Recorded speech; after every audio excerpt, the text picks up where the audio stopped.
Magsiupo ang lahat.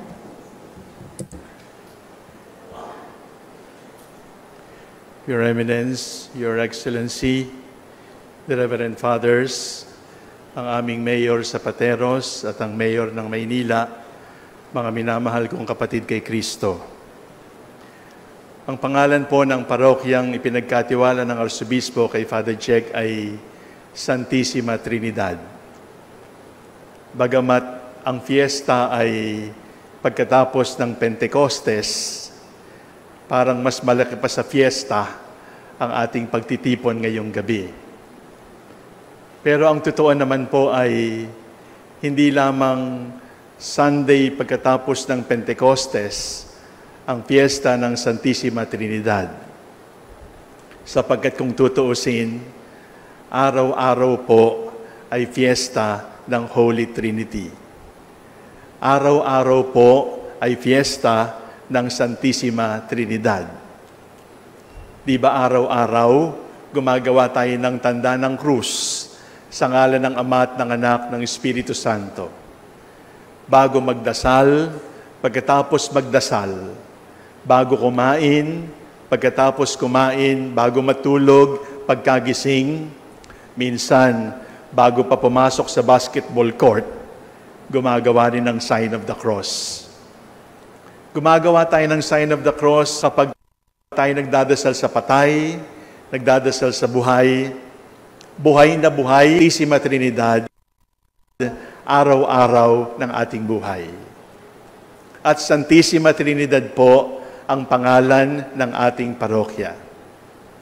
Balikan natin yung Santissima Trinidad para sa ating buhay, lalo na dito sa parokyang ito. Kapag tayo ay gumawa ng sign of the cross, anong kamay ginagamit natin? Kanang kamay. Bakit kanan? Basta.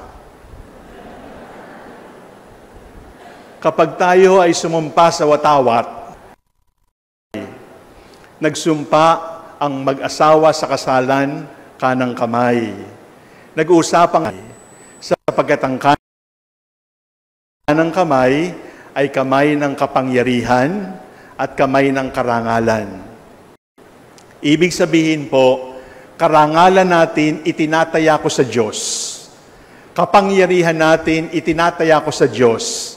Kaya kahit kaliwete akong magsulat, kanang kamay ang gagamitin ko para sa Diyos. Sapagkat ang karangalan at kapangyarihang hawak ko ay ibinabalik ko, isinusuko. Kanang kamay lalagay natin sa ulo, sabihin natin sa ngalan ng Ama. Bakit sa ulo? Bakit hindi sa bumbunan? Bakit hindi sa kilay? Bakit dito sa noo? Alam ko na sagot. Basta. Sa loob ng ating ulo, sana mayroong utak. At yung utak sumasagisag sa ating isip, kaya nilalagay natin dito para sabihin, ang aking isip ay para sa Diyos. At bababa sa dibdib, sapagkat sa loob ng dibdib, naroon ang ating puso. At ang puso ay tanda ng pagmamahal, kaya ang ibig kong sabihin, ang aking isip para sa Diyos, ang aking pagmamahal ay para sa Diyos. At ilalagay natin sa kaliwang balikat, tatawid sa kanang balikat. Bakit balikat? Ang balikat ay nag-uugnay sa ating braso. At ang balikat nag-uugnay sa braso at sa ating katawan. Ang ibig sabihin, ang aking pagkilos ay para sa Diyos. Ang aking isip para sa Diyos. Ang aking pagmamahal para sa Diyos. Ang aking pagkilos para sa Diyos. At pagkagaling dito, pagsasamahin ng dalawang kamay, at sasabihin nating Amen. Huwag na huwag niyong ilalagay yung kamay dito. Dito po. At sasabihin nating Amen. At ito, yung piyesta ng Santissima Trinidad na hindi lamang pang June, kundi araw-araw kapag ginagawa natin. Bakit ko sinasariwa para sa inyo ang tanda ng krus? Kanang kamay, karangalan at kapangyarihan. Noo, ang isip ko para sa Diyos. Dibdib, pagmamahal ko para sa Diyos. Balikat, pagkilos ko para sa Diyos. Amen? Ang aking buong pagsang-ayon, binibigay ko sa Diyos. Bakit? Sapagkat ito ang ipinagkatiwala ng Arsobispo kay Father Jack. Sa hapong ito, opisyal, tinataya ni Father Jack ang lahat ng karangalan, lahat ng kapangyarihan, bawat hininga na ibibigay sa akin ng Diyos, ibibigay ko para sa parokyang ito. At parishioners ng Santissima Trinidad, kapag naramdaman ninyo na hindi na ibinibigay ni Father Jack ang kanyang buong-buong pagkatao para sa inyo at para sa Diyos, magreklamo kayo. Sapagkat mayroong kayong karapatan mula sa aming mga pari na ibigay namin ang lahat-lahat. Wala nang ititira sa amin. Kapangyarihan, karangalan, hininga, alay sa Diyos. Naririto si Father Jack, ang kanyang isip para sa Diyos, at tutuluan kayo na sa pamamagitan ng isip, makilala din natin ang Diyos. Kaya pag may seminar, kapag may recollection, kapag mayroong formation, at niyayaan kayo ni Father Jack, pumunta kayo. Sapagkat hindi nyo maaaring mahalin ng Diyos kapag hindi nyo siya kakilala. At tungkulin ni Father Jack, ipakilala sa inyo kung sino ang Santissima Trinidad. Bababa sa puso ang aking pagmamahal para sa Diyos. Walang asawa si Father Jack. Hindi siya mag-aasawa. Nangako na siya nung siya'y gawing pari. At ang hahalikan lang niya araw-araw ay yung altar bago magmisa, pagkatapos ng misa. Sapagkat ang altar ay sagisag kay Jesus at si Jesus lang ang kanyang mamahalin. At kung makita ninyo na parishioners ng Santissima Trinidad, kalakalahati ang pagmamahal natin sa Kanya. Kung ang pari ay nagbibigay ng halimbawa ng aking buong pagmamahalay para sa Diyos, ang parishioners na ipinagkatiwala sa Kanya, buong pagmamahal din dapat ibigay sa Diyos. Ang aking pagkilos para sa Diyos. Si Father Jack ay hindi lamang pari sa altar, hindi lamang pari sa kompesyonaryo, hindi lamang pari sa bautisteryo. Si Father Jack ay pari 24/7. Sapagkat ang pagkapari ay hindi parang alba at sutana na pwede mong isabit sa hanger at hindi na ako pari. Maaring hubalin ang vestment, maaring tanggalin ang alba, subalit ang pagkapari ay tatak.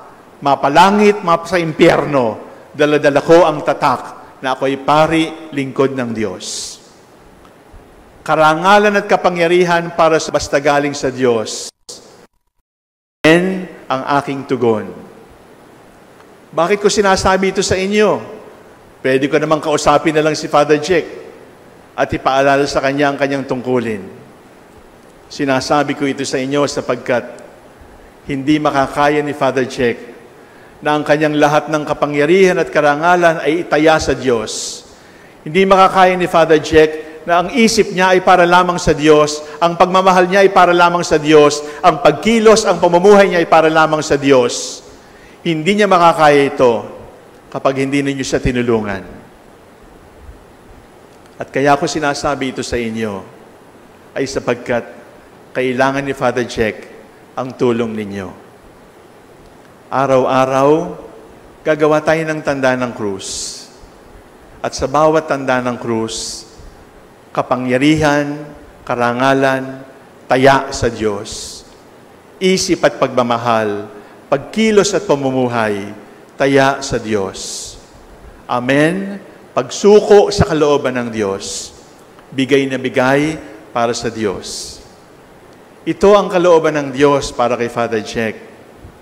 Ito ang mission ni Father Jack para sa inyo. Tulungan ninyo siya na maging mabuting pari ng Santissima Trinidad. Tutulungan kayo ni Father Jack na ang Santissima Trinidad ay manatiling matibay na tatak ng ating buhay Katoliko, buhay pamayanan sa parokyang ito. Father Jack, taya na ang lahat. Kapangyarihan, karangalan, wala ka nang isusubi para sa Diyos na lahat. Isip, pagmamahal, wala ka nang ititira. Sa Diyos at Diyos ka lamang. Pagkilos at pamumuhay, sana makita namin, Diyos lamang talaga ang pinaglilingkuran. At sa bawat amen na aming sasambitin, sa bawat panalangin na iyong iaalay, sana araw-araw sumunod ka sa kalooban ng Diyos upang sa takdang araw, sa iyong huling hininga, ang lahat ng itinaya mo, makita mo sa bahay ng Ama.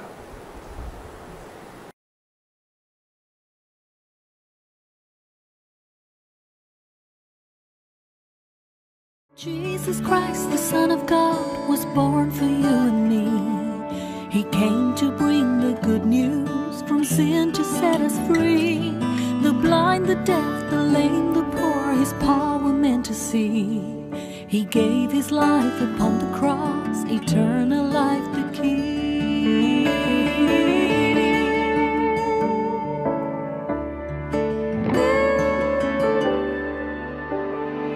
He broke bread and shed wine before His agony. We share the body and the blood in His memory. To make His message known is our responsibility. So here we are to pledge our lives to the Lord of eternity. I am Catholic, I am alive, I am the gospel, I am the light. I am Catholic, I am alive, I am the leaven, the salt and light. I am Catholic, I am alive.